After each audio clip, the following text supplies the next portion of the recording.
وقال تعالى وننزل من القرآن ما هو شفاء ورحمة للمؤمنين وعن أبي هريرة رضي الله تعالى عنه قال قال رسول الله صلى الله عليه وسلم إن الله ما أنزل داء إلا أنزل له شفاء। সম্মানিত উপস্থিতি, আপনারা অনেক দূর থেকে কষ্ট করে এখানে এসেছেন। এটা একটা ভিন্ন আয়োজন এবং তার শিরোনামটা একটু ভিন্ন। যারা আয়োজক আছেন, যারা শ্রোতারা আছেন, আপনাদের মধ্যে অনেকেই যারা শরীর রুকিয়ার সাথে যারা আপনারা যুক্ত রয়েছেন, আমাদের এই উপমহাদেশীয় অঞ্চলে, ভারতীয় উপমহাদেশ অঞ্চলে ইতিহাসের মানদণ্ডে বিচার করলে আমরা একটা জিনিস পাবো, সেটা হচ্ছে যে ইসলামের যে বিশুদ্ধ চর্চা, যেটা মোটামুটি মিশরে আছে, যেটা জজিরাতুল আরবে আছে, আরব দেশে যেটা আছে, আফ্রিকাতে যেটা আছে, তুলনামূলক এই ভারতীয় উপমহাদেশে এই বিশুদ্ধ ইসলামের চর্চাটা একটু কম। মানে শুরু থেকেই ইসলামটা এখানে আসছে একদম ভেজাল ইসলাম, ভ্রান্ত সুফিবাদ মিশ্রিত। সুফিবাদ বলতে যেটা আমি মুজাদ্দিদ আল ফেসানি সুফিবাদ, এটা ঠিক আছে। আশরাফ আলী থানভী সাহেবের সুফিবাদ, এটা ঠিক আছে। এবং আসলাফ রাকাবের যেমন হিলতুল আউলিয়া নাঈম ইসফাহানি কিতাব যেটা লেখা আছে, আউলিয়া কেরামদের, এটা ঠিক আছে।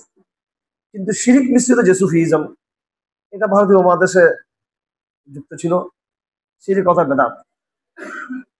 তো এটা হওয়ার পিছনে যে কারণটা ছিল সেটা হচ্ছে একেবারে ভারতবর্ষের গভীরে ইসলাম ধর্মের উত্থানের 500 বছর পর ভারতবর্ষের গভীরে ভিতরে ইসলামটা প্রবেশ করেছে।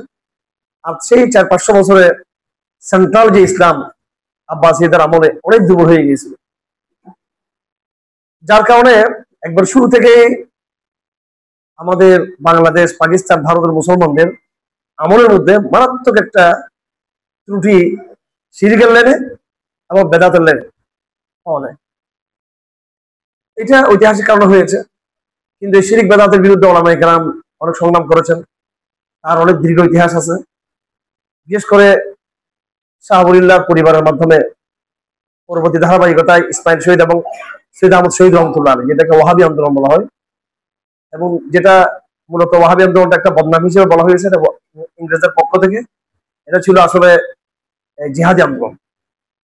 ওরা একদিকে ব্রিটিশ দখলদার শক্তির বিরুদ্ধে সশস্ত্র জিহাদ করছেন, আবার আরেকদিকে তারা সমাজের সংস্কারমূলক কাজ তারা করছে। মুসলমানদের মধ্যে ব্যাপক এই হিন্দু সমাজের দেখা দেখি, পারাসানদের দেখা দেখি। এখানে যে ইসলামটা আসছে এটা সরাসরি আরবদের মধ্যে আসে, কিন্তু ইরানে অথবা ইরাকে, শামের মধ্যে, মিশরে, ইয়েমেনে যে ইসলামটা গিয়েছে সরাসরি আরবদের মাধ্যমে গিয়েছে, এবং সেটা খেলাফত রাশিদের আমলে গিয়েছে ইসলামটা, এবং বাকিটুকু খেলাফত বনু উমাইয়ার আমল হয়েছে। কিন্তু ভারতবর্ষে যে ইসলামটা আসছে এটা ওই পারাসানদের মাধ্যমে ফিল্টারিং হয়ে ইরান, আফগান, ওইদিকে তুরিস্তান, এইদিকে মাওয়ারান্নাহার থেকে ফিল্টার হয়ে অনেক পরে এখানে আসছে। আবার এখানে আসার পরে হিন্দুদের সাথে মুসলমানদের সাংস্কৃতিক কালচারটা মিথস্ক্রিয়া হয়ে গেল। একটা বিদ্রোহ একটা অবস্থা বাংলাদেশের শিরিক এবং বেদাতের। আমাদের চট্টগ্রামটা হচ্ছে একটা শিরিকের একটা কারখানা, বেদাতের একটা কারখানা। মাজার ভক্তি, হ্যাঁ, যেটা অনেকে বলে দুর্গা পূজা, একবারে সেম একই জিনিস। ওরসটা এমন ভাবে ওরা করে মাজারের মধ্যে, হিন্দুরা যেভাবে এই দুর্গা পূজা।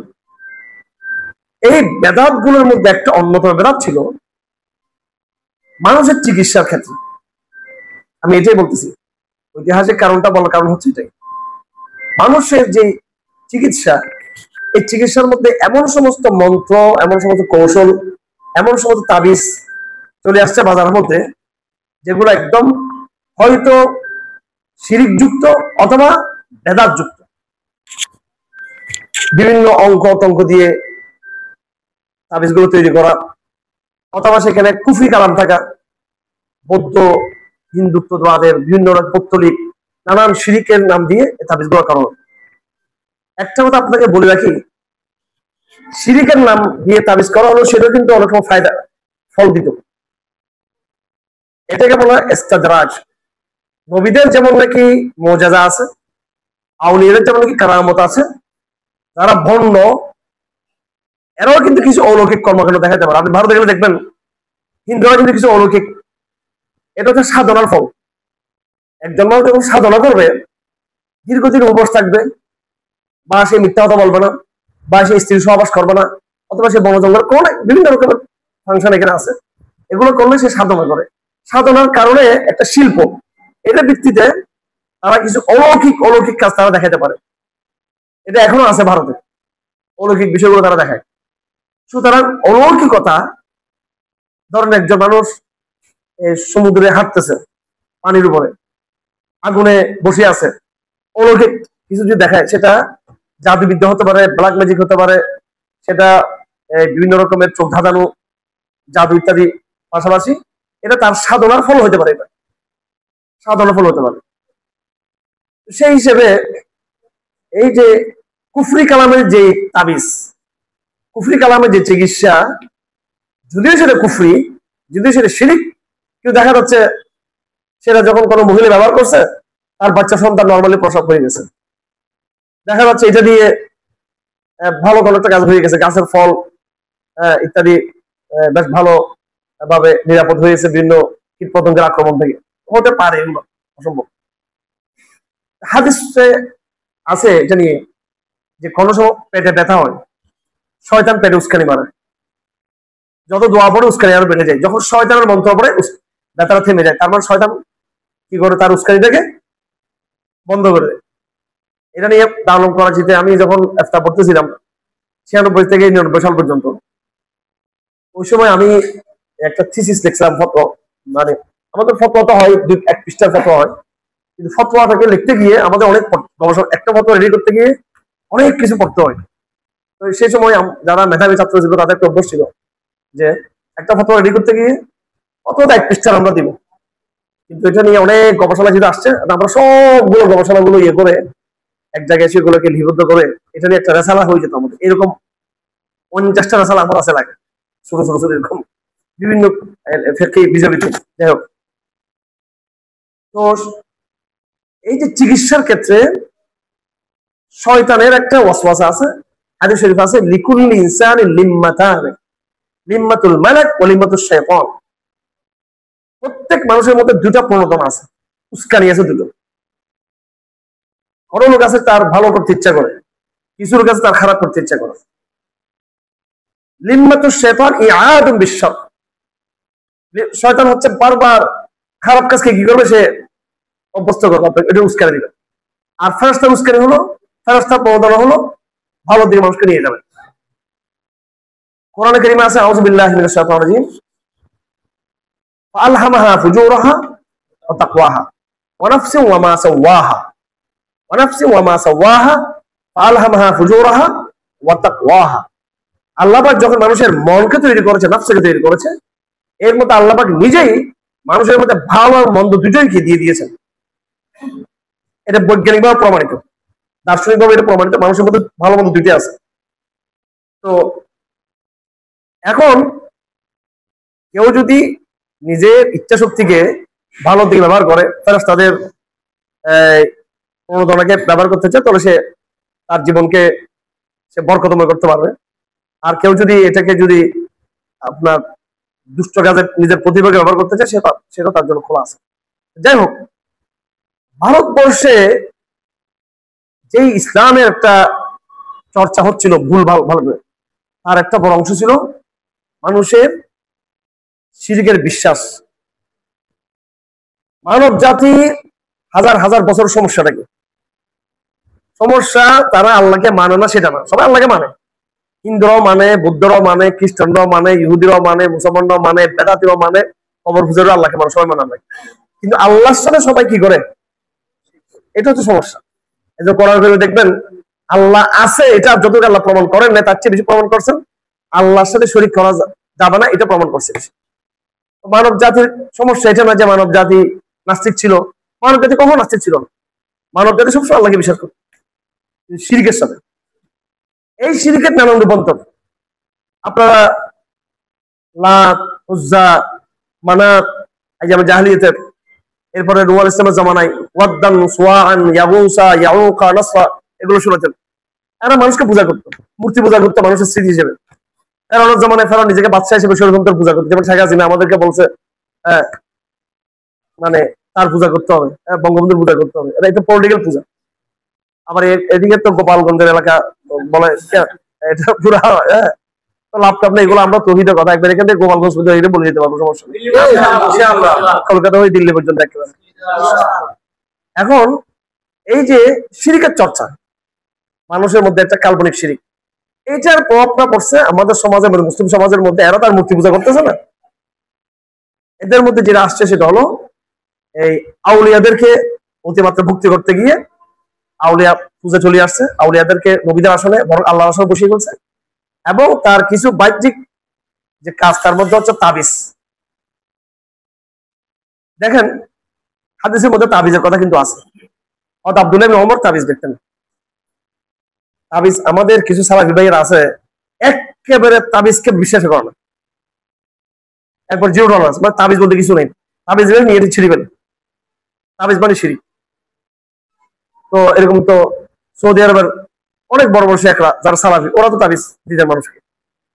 তাবিজটা আছে, সাহাবারও তাবিজ দিতেন। কিরকম তাবিজ দিতেন?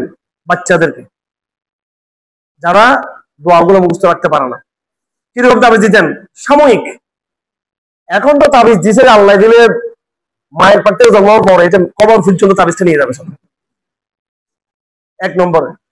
দুই নম্বরে কোনো আমল কালাম নাই, কোনো আমল কালাম নাই।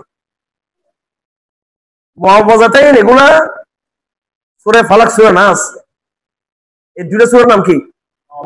আল মুআওয়াযাতান। এবং শুরুটা দেখেন কুল আউযু বিরাব্বিল ফালাক, কুল আউযু বিরাব্বিন নাস।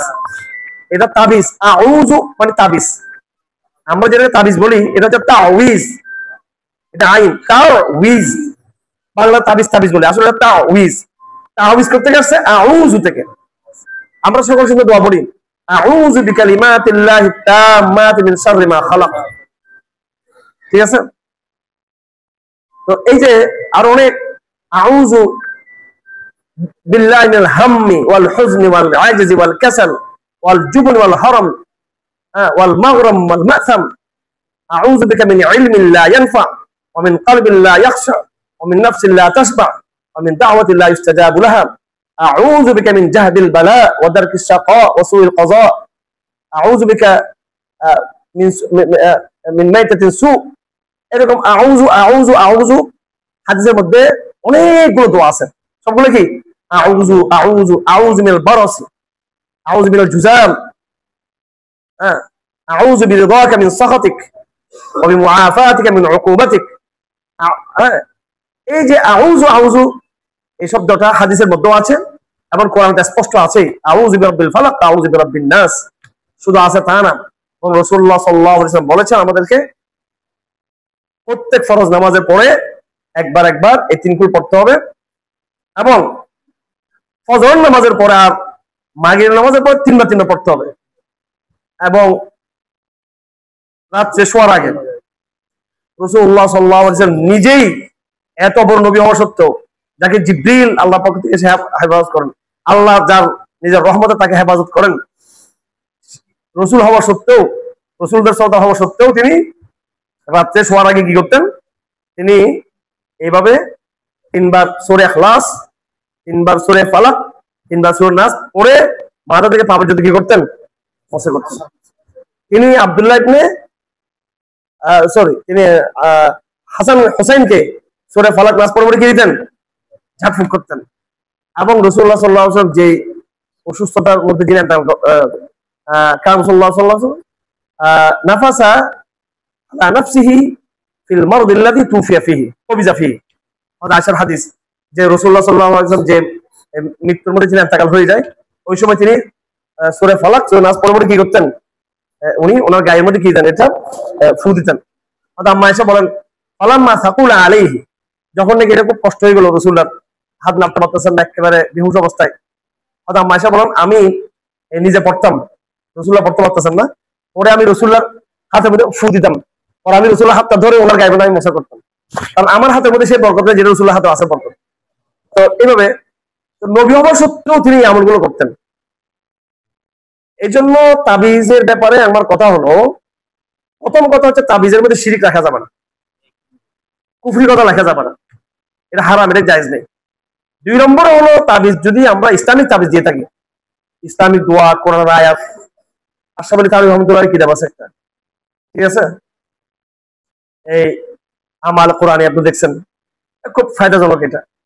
আরো আকাবাদের কিতাবগুলো আছে, লিখে লিখে লিখে আপনি তাবিজ দিতে পারেন, আরো তাবিজের বিভিন্ন ইয়ে আছে, এগুলো আমরা দিব, এগুলো মুবাহ, এগুলো মুবাহ, জায়েজ আছে, কিন্তু এটাকে স্থায়ী অভ্যাস করা যাবে না। যে সমস্ত তাবিজের মধ্যে শিরিক আছে এগুলো এটা হারাম। আর কিছু তাবিজ আছে শিরিক নাই, কিন্তু সুন্নত দ্বারাও সেটা বেশি প্রমাণিত না, হ্যাঁ জায়েজ আছে, সেটা সাময়িক। আর মূল যেটা তাবিজ আমরা করব, যেটা হাদিস দ্বারা প্রমাণিত বেশি, সেটা আসলে তাবিজ লাগানো না, তাবিজটা পড়া। তাবিজটা কি?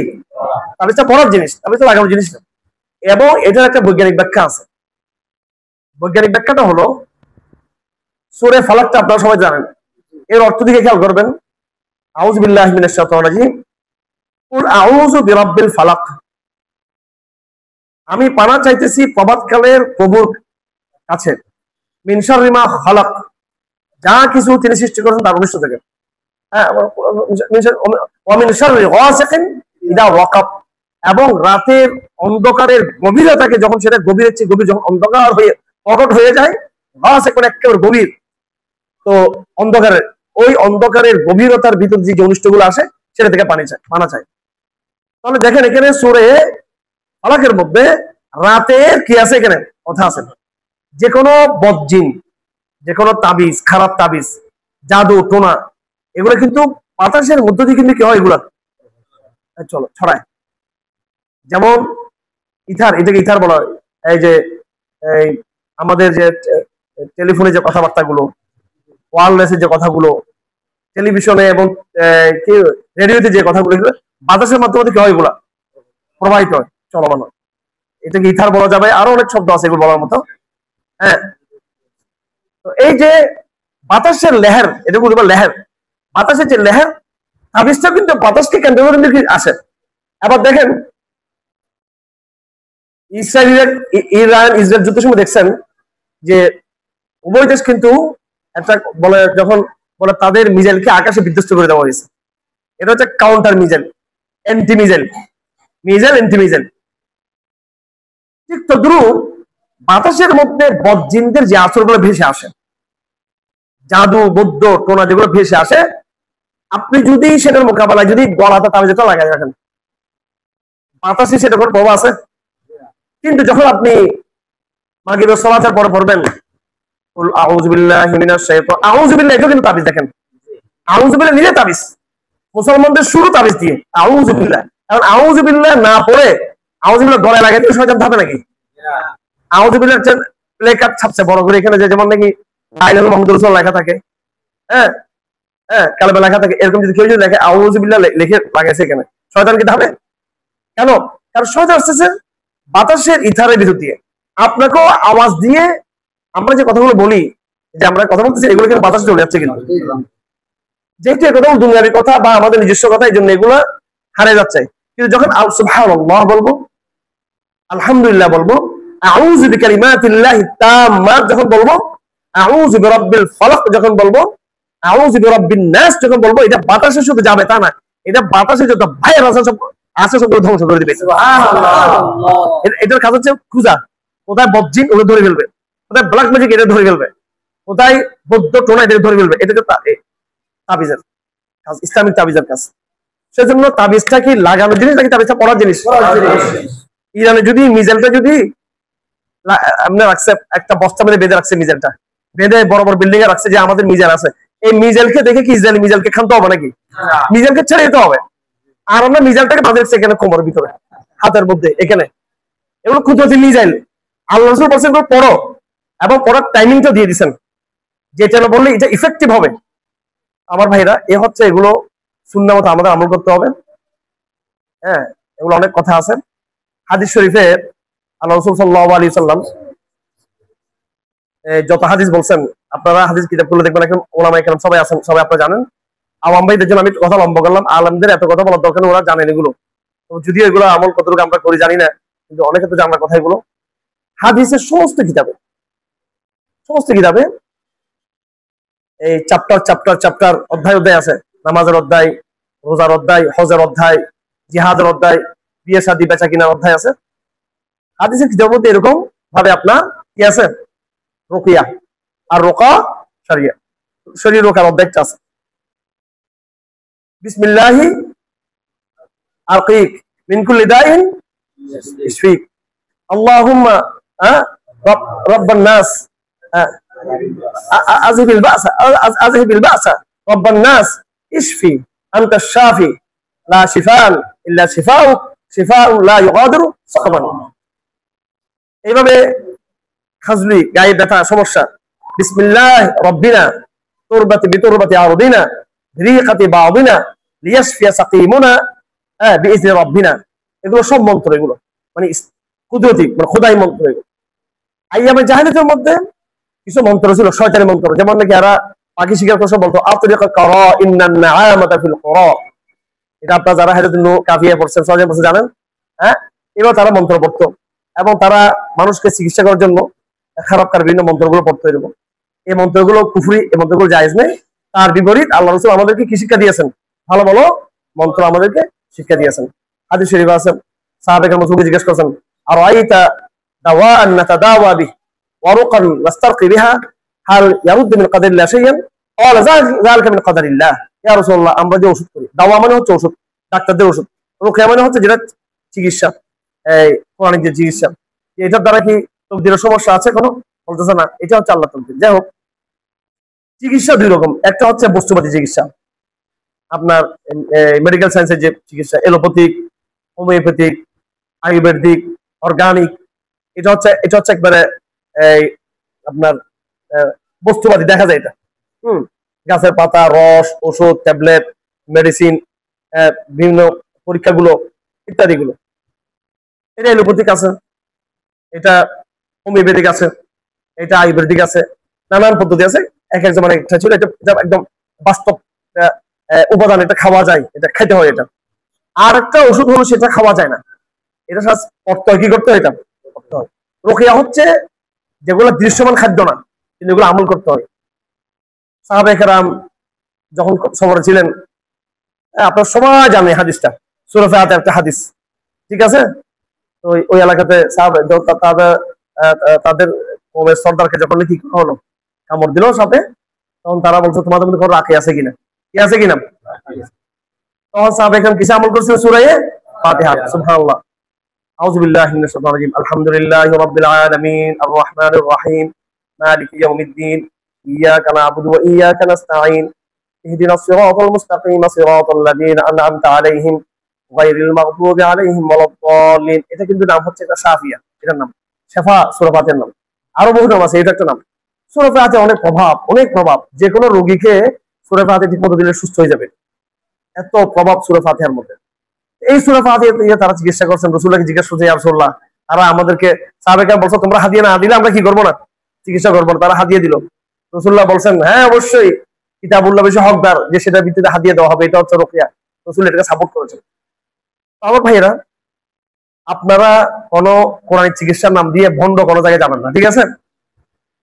যেখানে এই শিরিকের তাবিজ দেওয়া হয়, বেদাতের তাবিজ দেওয়া হয়, এইসব জায়গায় না গিয়ে যারা শরীর, যারা রাখি আছেন, ওনাদের কাছে যাবেন, ওরা সুন্নাত মতো ওনারা আমল করবেন।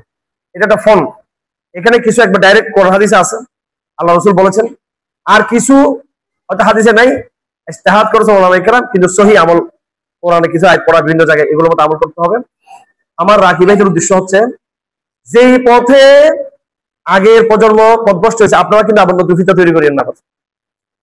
এমন ইদানি আমার রাখি দেবো একটু, আমি একটু রাখ, ওই আগে যেমন কোরআনের চিকিৎসা ভাইরা ছিল, ওরা তো খুব আমাদের দেখতে পারতো না, আমি এটার বিরুদ্ধে বলতাম। কোরআনের চিকিৎসা যেরকম মানে ভণ্ড, যেটা তাবিজ বলে কিছু ব্যবসা করে শুধু খালি। আমার কাছে এক লোক আসছে আমাদের চিটাঙ্গার, বলতেছে আমার ছেলে আমেরিকান ইমিগ্রেশনে আটকা পড়ছে, ছুটতে পারতেছে না, তো টাকা নিয়ে আসছে অনেকগুলো। ভদ্র মহিলা, চিরাগের লোকরা তো ধনী মানুষ, বলে আপনি একটু খতম করে দেন। আমি বললাম আপনার টাকাগুলো নিয়ে আপনার খালা পুরে সৎকার করে দেন, এটা আমার দরকার নেই, আমি বখারি খতম করে পড়াতে পারবো না। আমার মতো বোখারি খতম পড়ার জন্য বোখারি খতম পড়ালে ওই যে আমেরিকা ইমিগ্রেশনে খেয়ে যাবে। আরে ভাই বোখারি খতম ঠিক আছে, এটা জায়েজ আছে পড়া, কিন্তু তার চেয়ে বড় কথা হচ্ছে সদকা করা। কি করা? সদকা করা। সদকা করলে সেটা সবচেয়ে বড় রুকিয়া সেটা। তারপরে আরেকটা বিষয় যেটা আমি পছন্দ করি না, আলমদের মধ্যে অনেক সময় যেটা সমস্যা হয়ে যায়, যে কোনো লোক যখন নাকি আসে এখানে রুকিয়া করার জন্য, ব্যবসা তার ঠিক আছে কিনা, সিনেমা হল উদ্বোধনের জন্য চট্টগ্রামে কয়েকবার বোখারি শো খতম হয়েছে, সিনেমা হল উদ্বোধন করার জন্য। ঠিক আছে, বাংলাদেশে এটা আপনি জানেন, এটা আমলে কয়েক জায়গায় উদ্বোধন করবে সিনেমা হল, করাচ্ছে। এইটা তো দিন নিয়ে ব্যবসা করা। আপনাদেরকে যেটা করতে হবে, যারা আপনারা যারা আছেন, যে কোনো রাখি আসবে আমার কাছে, আমি কিন্তু একজন অভ্যুষিত আগে আমি দেখাই না সেটা, আমি এটা দেখাই না, বুঝছেন? আপনাদের মতো বাইটা নিয়ে হয়তো আমি কোনো হাতিয়ে নিই না, আমি কিন্তু প্রচুর আমি লোকের আমি আমি একদম অঘোষিত এটা করি, তলতল করে দিতে। যারা আসে আমি বলি তোমার কি সমস্যা, বলে কি শোনা ধরো তোমার কোনো সমস্যা নাই, যাও তুমি ঠিক মতো ঠিক মতো বলো না, প্রত্যেক নামাজের পরে মোহাম্মদ পড়বা, সকাল সকাল দোয়া আদায় করবা, হালাল ভাবে চলবা, ক্যামেল করবা, তেলাওয়াত করবা, তোমার মানসিক সমস্যা তাও এখান থেকে। কিন্তু আমাদের রাখি ভাইয়েরা ওরে পাইলে বার সিগারেটটা পাইছে, আবার ঢুকাইয়া কলসি পানি নিয়ে আবার ওরে যে কয়জনকে সুস্থ করতে পারছে আপনি বলেন, রাগ করিয়েন না আপনারা, কয়জনটা পারছে সুস্থ করতে? আসলেই যে তাকে চিকিৎসা দিতে হবে, এটা কে বলছে? ভালো শিক্ষক হচ্ছে ওই ব্যক্তি যে ছাত্র আসবে কিছু আমি কিছুই বুঝি নাই, তো শিক্ষক বলতে দেখি কি বুঝালে তুমি বলো তো, এই তো তুমি পারতেছো, এই তো ঠিক আছে, তুমি এই তো সাবাস। তারপরে তার অজান্তে তাকে ভুলটা আস্তে আস্তে ধরে দিবে, সে খুশি ওখানে বাইরে যাবে। না তুমি দামি কিচ্ছু পারো না, আসো আমি তোমার বুঝাই, বসো আপনি নিজে দামি শিক্ষক। আমি তো দামি ছাত্রদের তৈরি করার কারখানা, আমি এত দামি ফলাফলটা আমি তৈরি করছি আলহামদুলিল্লাহ, একবার অজান নাই। আমি পড়াই একবার হাসতে হাসতে পড়াই, আমি হাসতে হাসতে হাসতে পড়াই ছেলেদের, মুখস্থ পড়াই আমি। আপনাকে কেউ আসলেই তাকে চিকিৎসা দিতে হবে কেন? হ্যাঁ চিকিৎসা কি, আসুন চিকিৎসা দিবেন। ডাক্তার মুসলিম সাহেব ছিল চট্টগ্রামে, যত রুগী আসুক চোখ দেখতেন, জিব্বা দেখতেন, তুমি কালো জিরে খাওয়া যাও, বলে না চিকিৎসা, তুমি কালো জিরে খাচ্ছি যাও, তুমি সকাল পানি খাবা, এরকম বলতেন। আর খুব কম ওষুধ দিতেন। আর দামি ডাক্তার হচ্ছে লম্বা ওষুধ দিয়ে ভরা ফেলবে এখানে, ও নিজে আসলে বুঝে নিত, তো 10টা লেগে যায়, যেখানে যদি লাগিয়ে যায় নিজে দামিস। দামির শিক্ষক বেশি কথা বলে, আর দামির ডাক্তার বেশি প্রেসক্রিপশন লেগে। দামিস পাওয়া যাবে না আমাদেরকে, জানে আসবে হাত দিয়ে নেন, সমস্যা নেই, হাতে নিবেন না করে, এটা হাতের জায়জ আছে, এটা নিবো আমরা এটা। এবং আপনারা যদি কাজ না করেন, বেড়া দিলে কিন্তু বাজার নষ্ট হয়ে ফেলবে। আবার এখানে যদি ইসলামী শরিয়া রুকাইয়া যদি না থাকে, রাখিরা যদি না থাকেন, আপনারা এই পুরো বাজারটা মুশরিকদের হাতে চলে যাবে, বেদাদের হাতে চলে যাবে, এটা আপনারা ধরে রাখবেন সমাজকে। কিন্তু তাই বলে যে কেউ আসলে তাকে পরীক্ষা নিরীক্ষা না করে, তার আসল রোগ নির্ণয় না করে তাকে রুগী, সে তো আসল রুগী না, রুগী আপনি বানাইছেন তাকে। আর মহিলাদের ব্যাপারে বলি, বেশিরভাগ রুগী কিন্তু মহিলা, ঠিক আছে? মহিলা জাতির এমনি অস্থির, এমনি টেনশন করে, তারা কেন করে আল্লাহ জানে। স্বামী আদর করলে এক টেনশন তাদের, আদর না গেলে আর টেনশন তাদের। টাকা থাকলে এক টেনশন, টাকা থাকলে এক টেনশন। চিরাঙে যাদের গরিব এক টেনশন, আমার টাকা আছে, পয়সা আছে, বিদেশে টাকা পাঠাচ্ছে, তাও টেনশন তার, এটা আরেক টাইপের টেনশন। এটা এগুলো হচ্ছে মানসিক রোগী। এই জন্য আমি আমার কাছে যারা আসে, আমি এদেরকে তার মানসিক এটা বুঝি, এইভাবে বিদায় দিয়ে দিই। আমি এটাকে একবারে শিল্প বানাইয়া, এটাকে 100 সবাইকে রুগী মনে করিয়া একদম আক্ষরিক ভাবে ইয়ে করে, সেটাও ঠিক না। এগুলো আপনাদেরকে বুঝদার হইতে হবে, সমঝদার হইতে হবে।